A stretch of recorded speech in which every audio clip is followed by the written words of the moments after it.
शंकर मिश्र जी, दीनदयाल उपाध्याय गोरखपुर विश्वविद्यालय के कुलपति प्रोफेसर राजेश सिंह जी, अपर मुख्य सचिव नियोजन उत्तर प्रदेश शासन श्री कुमार कमलेश जी, आज के इस राष्ट्रीय संगोष्ठी के उद्घाटन कार्यक्रम में यहाँ पर उपस्थित उत्तर प्रदेश शासन में मेरे सहयोगी मंत्री डॉक्टर महेंद्र सिंह जी, उत्तर प्रदेश शासन के अपर मुख्य सचिव गृह श्री अवनीश अवस्थी जी, अपर मुख्य सचिव कृषि और कृषि शिक्षा श्री देवेश चतुर्वेदी जी, माननीय सांसद श्री रविकिशन शुक्ल जी, माननीय सांसद श्री जयप्रकाश निषाद जी, महापौर श्री सीताराम जायसवाल जी, पूर्वांचल विकास बोर्ड से जुड़े हुए सभी सदस्यगण, दीनदयाल उपाध्याय गोरखपुर विश्वविद्यालय से जुड़े हुए सभी सम्मानित आचार्यगण, इस राष्ट्रीय सेमिनार से जुड़े हुए सभी उपस्थित महानुभाव, मैं सबसे पहले दीनदयाल उपाध्याय गोरखपुर विश्वविद्यालय के कुलपति और उनकी पूरी टीम को पूर्वी उत्तर प्रदेश के सतत विकास से संबंधित इस संगोष्ठी को आयोजित करने के लिए हृदय से धन्यवाद देता हूं कि उन्होंने कोरोना कालखंड में भी यह साहस किया और आज इस संगोष्ठी का उद्घाटन हम बाबा गोरखनाथ की इस धरती पर कर रहे हैं। सचमुच विश्वविद्यालय परिवार इसके लिए साधुवाद का पात्र है। ये गोष्ठी हम लोगों ने जनवरी 2020 के लिए प्रस्तावित की थी, बाद में किन्हीं कारणों से स्थगित हुई और इस बार इस कोरोना कालखंड के दौरान ही इस संगोष्ठी को यहां पर आयोजित करने का अवसर हमें प्राप्त हो रहा है। लेकिन मैं जब पूर्वी उत्तर प्रदेश के बारे में और उत्तर प्रदेश के बारे में देखता हूं, जानता हूं और जो मैंने नजदीक से महसूस किया है, मुझे लगता है कि दृश्य उसके और भी विपरीत है।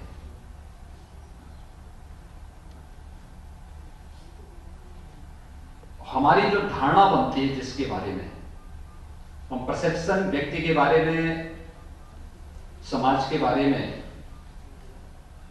और किसी क्षेत्र विशेष के बारे में जो बना देते हैं, वो परसेप्शन वहां के विकास को उसी रूप में प्रभावित भी करता है। आज से 3.5 वर्ष पहले उत्तर प्रदेश के बारे में भी लोगों की धारणा थी, लेकिन आज मैं कह सकता हूं कि देश के अंदर आप कहीं भी जाएंगे, उत्तर प्रदेश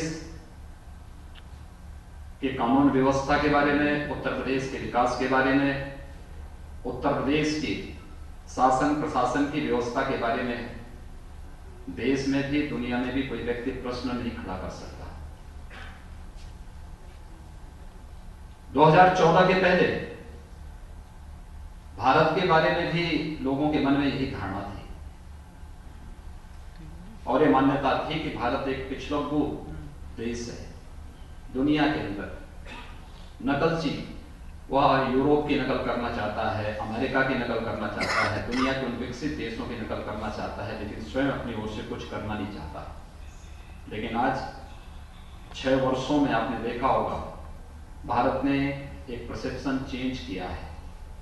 आज दुनिया भारत का अनुसरण करने के लिए मजबूर होती हुई दिखाई दे रही है और बहुत सारे ऐसे मुद्दे हैं जो हम सबको अंतःकरण से झकझोरने के लिए मजबूर करती है। वही स्थिति पूर्वी उत्तर प्रदेश के बारे में भी है। पूर्वी उत्तर प्रदेश, हो सकता है आपकी सोच ने उस पूर्वी उत्तर प्रदेश को गरीब बनाया हो, पिछड़ा बनाया हो, लेकिन प्रकृति और परमात्मा ने पूर्वी उत्तर प्रदेश को सबसे समृद्ध क्षेत्र बनाया है। और मेरा यह मानना है कि धरती का सबसे समृद्ध क्षेत्र है। हमारी सोच ने इसे पिछड़ा बनाया है, हमारी सोच ने इसे गरीब बनाया है। अन्यथा पूर्वी उत्तर प्रदेश, कौन से ऐसा फील्ड है जिसमें पूर्वी उत्तर प्रदेश के अंदर में संभावनाएं न हो, न रही हो, जो देश और दुनिया के अंदर एक नेतृत्व करने की क्षमता न रखता? क्या आप पूर्वी उत्तर प्रदेश से गए हुए वे मजदूर जो आज से लगभग पौने 200 वर्ष पहले दुनिया के तमाम देशों में जिनके पूर्वजों को गन्ने की खेती के लिए ले जाया गया था, जब उन्हें अवसर मिला तो उन्होंने इस देश को नेतृत्व भी दिया और दे भी रहे हैं। ये सामर्थ्य और ये क्षमता पूर्वी उत्तर प्रदेश में है, लेकिन हमने उस सामर्थ्य को, उस क्षमता को पहचानने का प्रयास अपने स्तर पर कभी नहीं किया। मुझे जगदीश चंद्र बसु की वह बात याद आती है। उन्होंने बहुत बड़े वैज्ञानिक थे। उन्होंने एक इस बात को कि वास्तव में हर एक जंतु के अंदर भी प्राण है और उसको हम जिस प्रकार का व्यवहार और जिस प्रकार की धारणा उसके प्रति हम बनाएंगे वो उसके अनुरूप परिणाम भी देगा। उन्होंने अपने आंगन में 2 स्थान तय किए और 2 पौधे रोपे। एक पौधे को, दोनों को बराबर खुराक देते थे, दोनों को खाद, पानी, अवसर सब बराबर देते थे, लेकिन एक के पास जो जाते थे उसको खूब दुत्कारते थे कि तू सूख जाएगा, मर जाएगा, नष्ट हो जाएगा, तुझे कभी पनपना नहीं, तुझे आगे बढ़ना नहीं है। और दूसरे के पास जाते थे, कहते तुझे बहुत फुलना है, आगे बढ़ना है, खूब विकास करना है, खूब समृद्धिशाली बनना है। एक समय के बाद क्या हुआ? उन्होंने देखा कि जिसको दुत्कारते थे वो एक समय के बाद सूख गया, जिसको पुचकारते थे वो एक समय के बाद बड़ा पेड़ बन गया, फलदार वृक्ष बन गया, सबको मीठे फल देने लग गया, छाया देने लग गया। और यह केवल किसी एक पेड़ पौधे के लिए नहीं, किसी प्राणी के लिए नहीं, ये प्रकृति पर भी उतना ही अक्सर सही बैठता है। और पूर्वी उत्तर प्रदेश इस मानसिकता का शिकार हुआ है, जो लोग बार बार इसको पिछड़ा कहते रहे हैं, गरीब कहते रहे हैं और यहाँ के शोषण, यहाँ के लोगों की प्रतिभा का दोहन करते रहे हैं, उसका शिकार हुआ है। हम लोगों ने कभी समझने का प्रयास किया नहीं और संस्थाएं तो एक मुखौटा हो चुकी हैं। उनको समाज से कोई मतलब नहीं, उन्हें सरकार की सहायता चाहिए, लेकिन उनकी कोई जवाबदेही नहीं, समाज से कोई जवाबदेही नहीं। मुझे याद है 2017 के पहले प्रदेश के अंदर हर जनपद में कृषि विज्ञान केंद्र थे। गोरखपुर में भी कृषि विज्ञान केंद्र था। मैं एक बार उधर से गुजर रहा था, बड़ी बड़ी झाड़ियां लगी हुई थी। मैं मुख्यमंत्री बना तो मैंने पूछा, मैंने कहा वहां पे कृषि विज्ञान केंद्र का बोर्ड वहां भी लगा हुआ था, उसके कैसा काम कर रहा है? पता लगा कि उसके वैज्ञानिक वहां कहीं बैठते ही नहीं। शासन पैसा दे रहा है, शासन सुविधाएं दे रहा है, लेकिन जिन लोगों को उसे देखना चाहिए था, किसानों को तकनीक के साथ, किसान को समृद्धि के साथ और उसे आगे बढ़ाने के लिए कार्य करना चाहिए था, उन्होंने कार्य नहीं किया, देखा नहीं, अपनी जिम्मेदारी को नहीं समझा। और ये केवल एक कृषि विज्ञान केंद्र की बात नहीं कर रहा हूं मैं, और एक संस्था की स्थिति थी, बेसिक शिक्षा की ही बात थी। उत्तर प्रदेश के अंदर 1,58,000 बेसिक शिक्षा के विद्यालय हैं। 2017 के पहले उन विद्यालयों की स्थिति ये थी कि आधे से अधिक विद्यालय ऐसा लगता था कि अगले 1-2 सत्र के अंदर बंद हो जाएंगे।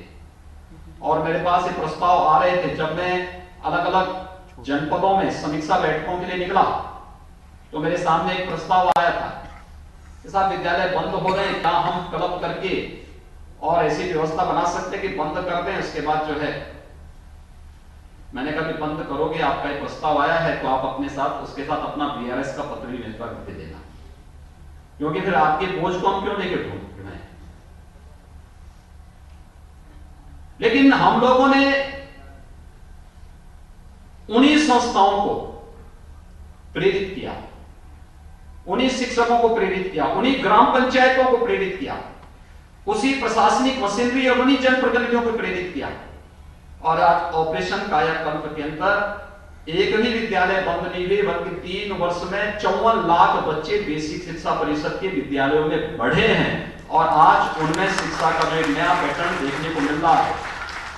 कभी जाकर के स्वयं भी जाकर के इतना कष्ट आप में से सभी लोग उठा लेंगे तो आपको भी दिखेगा कि वास्तव में जमीन में कुछ हो रहा है। हमारी समस्या क्या हो गई, हम हर चीज को सुनी सुनाई बातों पे कह देते हैं। और बहुत बार ये होता है कि हम लोग जो भी कार्य करते हैं केवल कुछ डाटा पर आधारित बोल देते हैं, और अंत में जो कुछ हो जाता है हम ये मानते हैं कि हमारा विकास की जिम्मेदारी हार्वर्ड और कैम्ब्रिज की है, हमारी कोई जिम्मेदारी नहीं, गोरखपुर विश्वविद्यालय की कोई जिम्मेदारी नहीं, किसी अन्य महाविद्यालय की कोई जिम्मेदारी नहीं। हार्वर्ड जब तय करेगा तब पूर्वी उत्तर प्रदेश का विकास होगा। याद रखना, हार्वर्ड और कैम्ब्रिज कभी आपका विकास नहीं कर पाएगा। आपका विकास करेगा तो यहाँ के नौजवानों के द्वारा होगा, यहाँ के किसानों के द्वारा होगा, यहाँ की महिलाओं के द्वारा होगा, यहाँ की बुद्धिजीवी जनता के द्वारा ही होगा। कोई हार्वर्ड और कोई कैम्ब्रिज आपका विकास कभी नहीं कर सकता है। उत्तर प्रदेश के अंदर अगर आप देखेंगे, देश के अंदर सबसे बड़ी आबादी का प्रदेश है, 24 करोड़ की हमारी आबादी। 24 करोड़ की इस आबादी में हमारे पास 4 आर्थिक जोन है। एक हमारा एक पूर्वी उत्तर प्रदेश है, एक पश्चिमी उत्तर प्रदेश है, एक बुंदेलखंड है, एक मध्य का क्षेत्र है। चारों की अपनी विशेषताएं हैं, विशिष्टताएं हैं। ये विशिष्टताएं उसकी उपलब्धियां हैं। उपलब्धियां उस रूप में, जैसे जब 2017 में मैं मुख्यमंत्री बना, तो हुआ कि कैसे हम लोग स्थानीय रूप से लोगों को प्रेरित कर सके। हम नौकरी भी देंगे। मैंने तकनीकी संस्थान से जुड़े हुए छात्रों को बुलाया और मैंने उनसे पूछा, लगभग 20-22 बच्चे आए थे। मैंने उनसे पूछा, मैंने कहा मुझे एक बात बताओ, आप करना क्या चाहते हैं?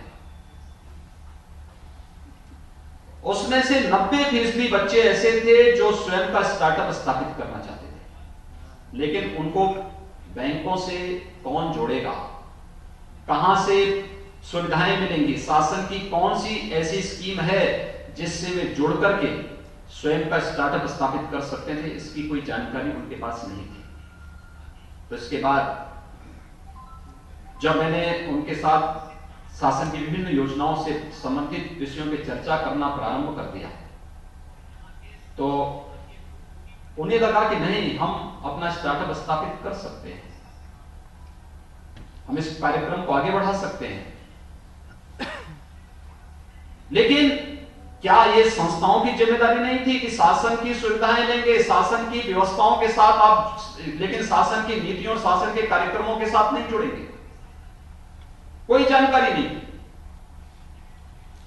और यह स्थिति प्रदेश के अंदर हर एक स्तर पर हम लोगों ने देखा। मुझे लगता है कि 4 जो हमारे पास आर्थिक जोन है, ये 4 आर्थिक जोन इसकी प्रगति में बहुत बड़ा योगदान दे सकते हैं। तो 2017 में कैसे होगा, तो हम लोगों ने, मैंने एक मैपिंग कराई पूरे प्रदेश की कि प्रदेश के अंदर अलग अलग जनपदों में ऐसी क्या स्थितियां हैं जहां को लेकर के हम लोग, जिस कार्यक्रम को लेकर के हम लोग इसे आगे बढ़ा सकते हैं। तो मुझे लगा कि 75 में से हमारे 57 जनपद ऐसे थे जहां पर उन जनपदों की अपनी परंपरागत उत्पाद, परंपरागत प्रोडक्ट था उनके पास। जैसे वाराणसी की साड़ी की बात हुई, भदोई की कालीन की बात हुई, आजमगढ़ की अंदर अगर आप देखेंगे तो ब्लैक पॉटरी वहां पर उनके पास है।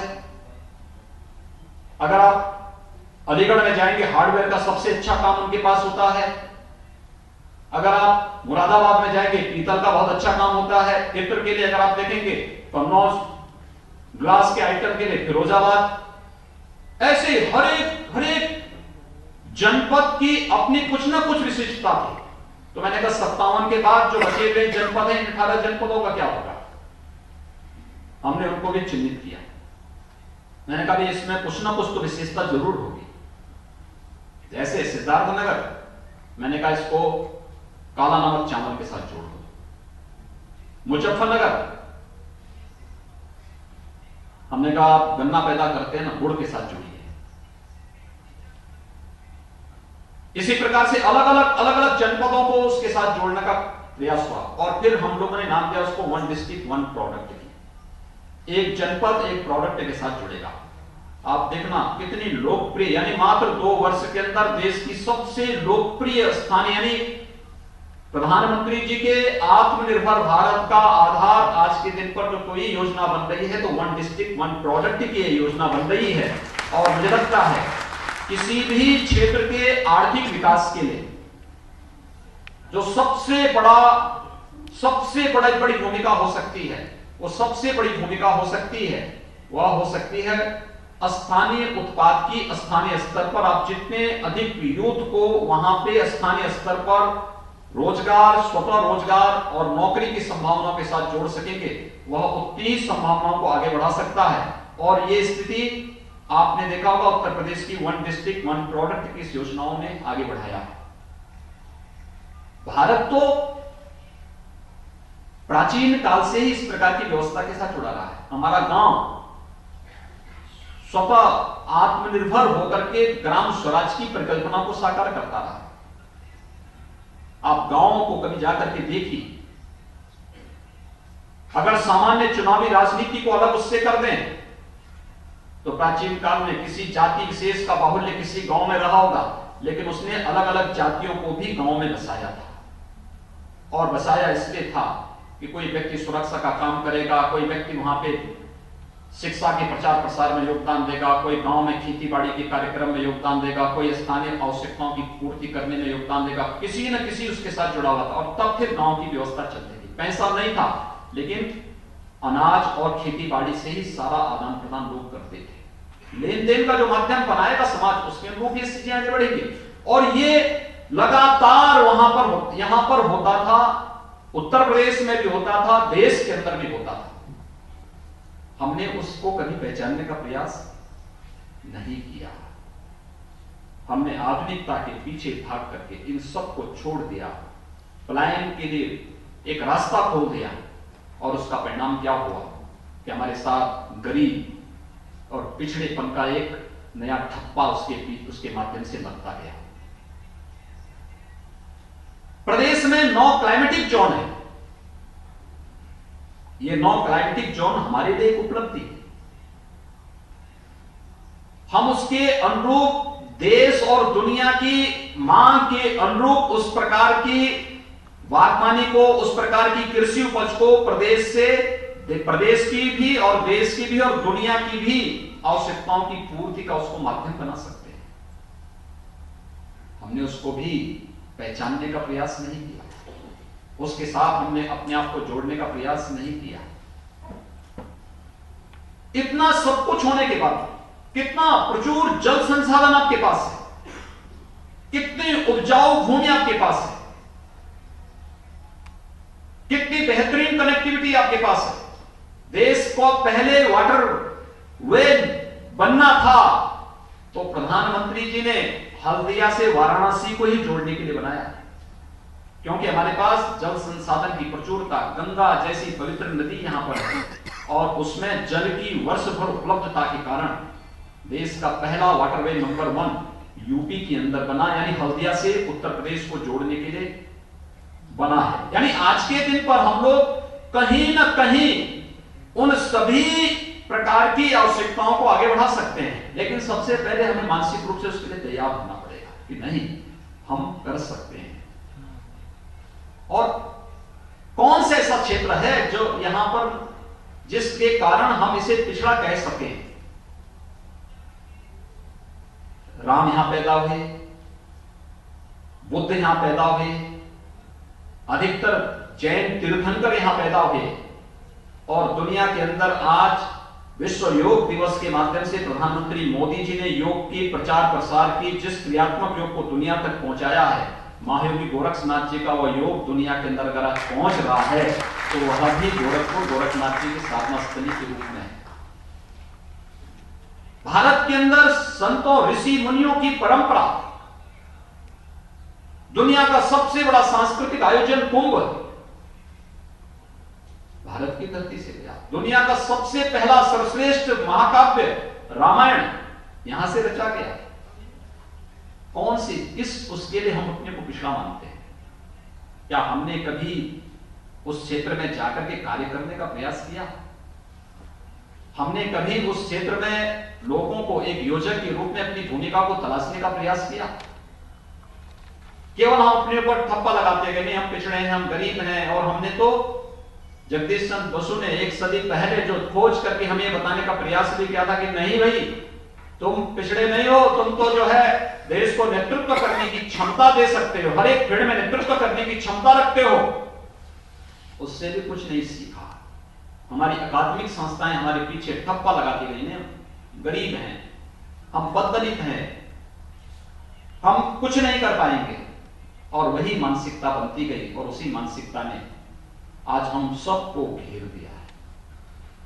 मुझे लगता है उस मानसिकता से सबसे पहले उभरना पड़ेगा, और फिर यहां के पोटेंशियल को आगे बढ़ाना पड़ेगा, यहां की शक्ति और इसके सामर्थ्य को आगे बढ़ाना पड़ेगा। यहां की हर एक क्षेत्र की, मेरा मानना है सर्विस सेक्टर में जितनी संभावनाएं पूर्वी उत्तर प्रदेश में है, प्रयागराज कुंभ, इसी सोच ने प्रयागराज कुंभ को गंदगी का, भगदड़ का और अव्यवस्था का पर्याय बना दिया था। लेकिन हमने कहा नहीं, कुंभ का मतलब भगदड़ नहीं हो सकता, कुंभ का मतलब अव्यवस्था नहीं हो सकती, कुंभ का मतलब गंदगी नहीं हो सकती। आपने देखा होगा पूरी दुनिया टूट पड़ी, 24 करोड़ लोग प्रयागराज कुंभ में आए थे, 24 करोड़ लोग आए थे। अयोध्या में कोरोना कालखंड एक बार संपन्न होने दीजिए। दीपावली का उत्सव दुनिया को अयोध्या ने दिया। हमने केवल दीपोत्सव के कार्यक्रम को वहां बढ़ाना प्रारंभ किया, पूरी दुनिया अयोध्या की तरफ आने के लिए लालायित दिखती है। देव दीपावली का आयोजन काशी ने दुनिया को दिया, पूरी दुनिया देव दीपावली के साथ, काशी के साथ जुड़ना चाहती है। बुद्ध दुनिया को हमने दिया, और बुद्ध के, महात्मा बुद्ध से जुड़े हुए सबसे अधिक स्थल अगर देश और दुनिया के अंदर कहीं है तो उत्तर प्रदेश में। उन्होंने पहला उपदेश जहां से दिया था सारनाथ उत्तर प्रदेश में। उनका राजवंश उत्तर प्रदेश में, उनका महापरिनिर्वाण स्थली उत्तर प्रदेश में, सबसे अधिक चातुर्मास जहां उन्होंने व्यतीत किए उत्तर प्रदेश में, कौशाम्बी और संखसा भी उत्तर प्रदेश में।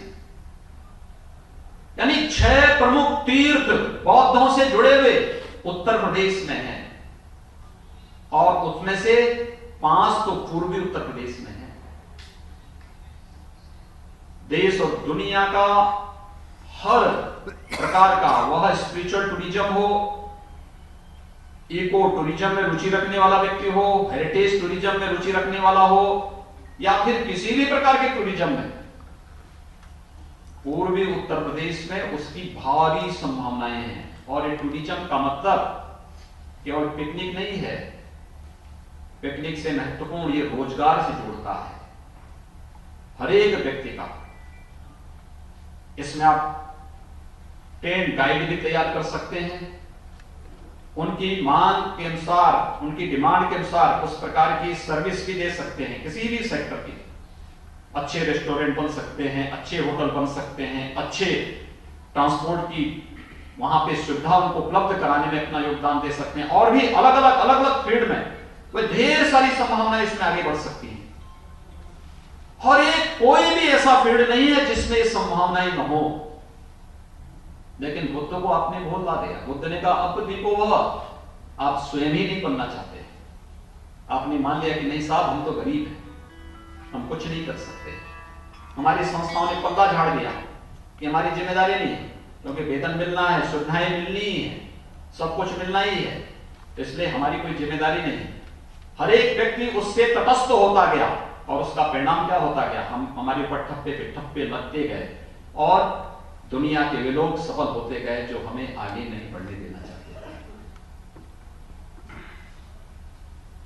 भारतीय मनीषा बार बार इस बात को कहती है, अयोग्यो पुरुषो नास्ति योजकः तत्र दुर्लभः। ये योजक कौन बनेगा? और मुझे लगता है इसमें से हर व्यक्ति को योजक बनने के लिए तैयार होना पड़ेगा। और योजक की उस टीम को, हमारे विश्वविद्यालयों को, हमारे महाविद्यालयों को, हमारे तकनीकी संस्थानों को खड़ा करने के लिए आगे आना पड़ेगा। अगर आप आ सकेंगे तो संभवतः यह देश का सबसे समृद्धशाली क्षेत्र होगा।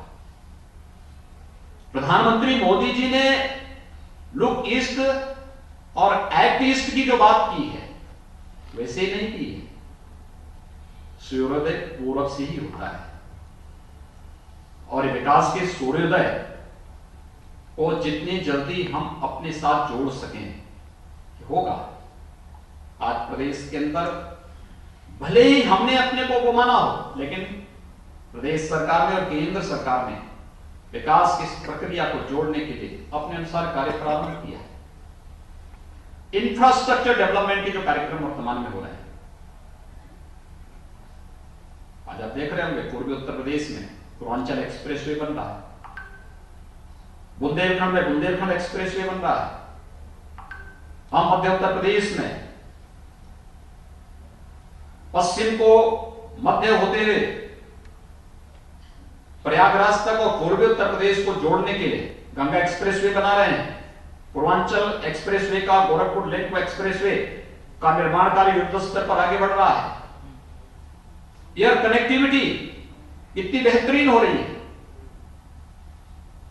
2017 तक प्रदेश के अंदर केवल 2 एयरपोर्ट फंक्शनल थे, आज 8 एयरपोर्ट फंक्शनल हैं और हम लोग 20 नए एयरपोर्ट के निर्माण की कार्रवाई को युद्ध स्तर पर आगे बढ़ा रहे हैं। एशिया का सबसे बड़ा एयरपोर्ट हम जेवर में बना रहे हैं, कुशीनगर में इंटरनेशनल एयरपोर्ट बना रहे हैं, ये पूर्वी उत्तर प्रदेश में है। अयोध्या एक इंटरनेशनल एयरपोर्ट बनाने की ओर अग्रसर हुआ है, ये पूर्वी उत्तर प्रदेश में है। आजमगढ़ में एयरपोर्ट बन रहा है, यानी सोनभद्र में एयरपोर्ट बन रहा है। कितनी संभावनाएं हैं, हमने कभी उसको पहचानने का प्रयास नहीं किया। बहुत कुछ है यहां पे। हर जनपद को 4 लेन की कनेक्टिविटी से जोड़ने का प्रयास हो रहा है। हर ग्राम पंचायत में कॉमन सर्विस सेंटर और तकनीक के साथ उसको जोड़ करके हर गांव में ही वहां के लोगों को रोजगार की संभावनाएं विकसित हों। बैंकों के अंदर लाइन लगाने की आवश्यकता न पड़े, घर में ही बैठे बैठे लोगों को उसकी सुविधा प्राप्त हो। जाति प्रमाण पत्र, आय प्रमाण पत्र और मूल निवास प्रमाण पत्र के लिए उसे कचहरी और तहसील के चक्कर न काटना पड़े। गांव में कॉमन सर्विस सेंटर में उसको सुविधा प्राप्त हो। ऑप्टिकल फाइबर से एक ग्राम पंचायत को जोड़ने की कार्रवाई जिस तेजी के साथ आगे बढ़ी है। हर एक फील्ड में लोग कहते थे पूर्वी उत्तर प्रदेश में हेल्थ सेक्टर कमजोर है, एम्स गोरखपुर में बन रहा है, देवरिया में मेडिकल कॉलेज बन रहा है, कुशीनगर में मेडिकल कॉलेज बन रहा है, सिद्धार्थनगर में मेडिकल कॉलेज बन रहा है, बलरामपुर में मेडिकल कॉलेज, बहराइच में मेडिकल कॉलेज, गोंडा में मेडिकल कॉलेज, बस्ती में मेडिकल कॉलेज, आजमगढ़ में मेडिकल कॉलेज, गाजीपुर में मेडिकल कॉलेज, सोनभद्र में मेडिकल कॉलेज, मिर्जापुर में मेडिकल कॉलेज, प्रतापगढ़ और सुल्तानपुर में मेडिकल कॉलेज। हेल्थ इंफ्रास्ट्रक्चर को वहां विशेषज्ञ चिकित्सीय सुविधाएं मिलनी प्रारंभ हो, यह कार्य युद्ध स्तर पर बढ़ता हुआ दिखाई दिया। और हमें केवल सफेद हाथी खड़े नहीं करने हैं, हमें परिणाम भी देने हैं। वैश्विक महामारी में दुनिया ने क्या किया हम नहीं कहना चाहते, सब आज के दिन पर मीडिया के सारे आंकड़े आपके पास हैं, लेकिन कोरोना कालखंड में हम लोगों ने इंसेफ्लाइटिस को भी प्रभावी नियंत्रण किया और कोरोना को भी पूरी तरह नियंत्रण करने में सफलता प्राप्त की है। ये हेल्थ के सेक्टर में केंद्र और उत्तर प्रदेश सरकार के द्वारा किए गए प्रयासों का एक सुफल आप सबके सामने है, ये परिणाम आपके सामने है। और मैं आप सबसे इसी बारे में कहूंगा, हम सबको आगे आकर के इस अभियान के साथ जुड़ना पड़ेगा। बहुत बड़ी संभावनाएं हैं, हर फील्ड में बहुत सारी संभावनाएं हैं, लेकिन सबसे पहले हम अपनी सोच को उसके अनुरूप करने का प्रयास जरूर करें, उसके अनुरूप स्वयं बने, एक योजक के रूप में अपनी भूमिका का निर्धारण करें। और उत्तर प्रदेश या आपका ये क्षेत्र अगर समृद्धि की ओर अग्रसर होना है तो इसकी योजना स्थानीय स्तर की, हमें यहाँ की भौगोलिक, यहाँ की सामाजिक, यहाँ की सांस्कृतिक, यहाँ की आध्यात्मिक, यहाँ की हर प्रकार की परिस्थितियों की जानकारी रखनी होगी। केवल डाटा पर आधारित कार्यक्रम कभी किसी योजना को सफल नहीं बना सकते, अगर हम इस बात को मानते हैं, क्योंकि डाटा कौन एजेंसियां बनाती हैं, कैसे बनाती हैं। आपने बिहार के चुनाव के परिणाम देखे होंगे, डाटा पर आधारित थे। लोग एग्जिट पोल में किस रूप में परिणाम दिए थे पहले, और परिणाम जब बाद में आए क्या उसके रिजल्ट रहे हैं। क्योंकि जब भी हम डाटा पे जाते हैं ना कि फलानी जाति का इतना वोट है, फलाने का ये है, वो ये मिल जाएंगे, बस एक कमरे में बैठ करके, जब भी एसी रूम में बैठ करके योजनाएं बनेंगी तो उसके परिणाम ऐसे होंगे जैसे एग्जिट पोल के परिणाम बिहार के अंदर आए थे। हमें उस पर कम व्यवहारिक धरातल पर जो न्यू एजुकेशन पॉलिसी आई, नेशनल एजुकेशन पॉलिसी आई है, जो हमें अधिकाधिक व्यवहारिक बना सके और उस व्यवहारिक धरातल पर वास्तविकता को ध्यान में रख करके अपनी योजनाओं को ईमानदारी पूर्वक क्रियान्वयन की दिशा में आगे बढ़ना पड़ेगा। हर एक सेक्टर में ढेर सारी संभावनाएं हैं, उन संभावनाओं को आगे बढ़ाने, उन्हें आगे ले जाने की दिशा में प्रयास करना पड़ेगा। और मुझे लगता है कि वो संभावनाएं पूर्वी उत्तर प्रदेश में मौजूद हैं, उन संभावनाओं के साथ हम सब जुड़ पाएंगे। इस विश्वास के साथ मैं इस त्रिदिवसीय जो एक राष्ट्रीय संगोष्ठी गोरखपुर विश्वविद्यालय ने उत्तर प्रदेश के नियोजन विभाग के साथ में मिलकर के बनाई है, ये संगोष्ठी अपने लक्ष्यों को प्राप्त कर सके। नियोजन विभाग इससे पहले विगत वर्ष इससे संबंधित एक संगोष्ठी बुंदेलखंड विकास से संबंधित बुंदेलखंड में आयोजित कर चुकी है। बहुत सफल संगोष्ठी थी, हर सेक्टर में उसमें बहुत अच्छी वहां पे उनकी भागीदारी थी और बहुत सकारात्मक दिशा में लोग उस संगोष्ठी के साथ जुड़े थे। तो मैंने इसके बाद नियोजन विभाग से कहा था, मैंने कहा पूर्वांचल विकास बोर्ड को भी साथ लेकर के और एक गोष्ठी पूर्वी उत्तर प्रदेश में भी आप करिए। और मुझे प्रसन्नता है कि गोरखपुर विश्वविद्यालय इस दिशा में उसने पहल की और कुलपति जी के प्रयास से आज ये संगोष्ठी जो विगत एक वर्ष से लंबित चल रही थी, निलंबित चल रही थी, कोरोना के कारण भी बहुत सारे कार्यक्रम हो नहीं सकते थे, लेकिन उस सब के बावजूद ये कार्यक्रम आज यहाँ पर इस रूप में हम लोग इसे आयोजित कर रहे हैं। पूर्वांचल विकास बोर्ड यह पूर्वी उत्तर प्रदेश के विकास का एक एडवाइजरी बोर्ड है। हर एक सेक्टर के साथ बैठना, बातचीत करना, उनके अच्छे सुझावों को लाना और फिर उस कार्यक्रम को आगे बढ़ाना। कैसे हो सकता है, संबंधित विभाग को उसका सूचना देना, उसके बारे में नियोजन विभाग को अपनी संस्तुति देना, नियोजन विभाग संबंधित विभाग के साथ बैठ करके उसका अध्ययन करे, अध्ययन करने के बाद फिर उसे लागू करने के लिए क्या कार्य योजना हो सकती है, इस पर कार्य करे। ये चीजें अगर आगे बढ़ती हुई दिखाई देंगे, बहुत कुछ सामने आएगा, बहुत अच्छे परिणाम सामने आएंगे। और मुझे लगता है इसलिए पूर्वांचल विकास बोर्ड को भी 3 दिवसीय संगोष्ठी के साथ बहुत नजदीक के साथ जुड़ करके उन बहुमूल्य सुझावों को संजोना चाहिए, उसको देखना चाहिए, फिर व्यवहारिक धरातल पर कैसे उसे लागू कर सकते हैं, इसके बारे में स्थानीय स्तर पर उन लोगों के साथ संवाद बनाना चाहिए जो वास्तव में इससे जुड़े हुए हैं। बहुत बेहतरीन परिणाम सामने आएंगे।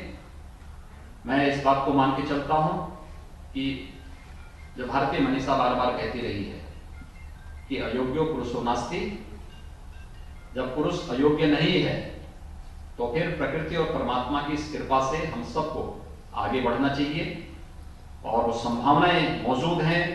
केंद्र और प्रदेश सरकार विकास की इन संभावनाओं को आपके साथ जोड़ करके आगे बढ़ाने के लिए पूरी तत्परता के साथ कार्य कर रही है।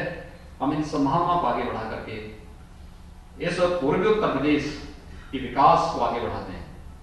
एकदम एक अच्छा अवसर है, बहुत अच्छा अवसर है। इस अवसर का हम जरूर लाभ लें। मैं इस पूरी त्रिदिवसीय संगोष्ठी के प्रति हृदय से अपनी शुभकामनाएं व्यक्त करता हूं। बहुत बहुत धन्यवाद। जय हिंद।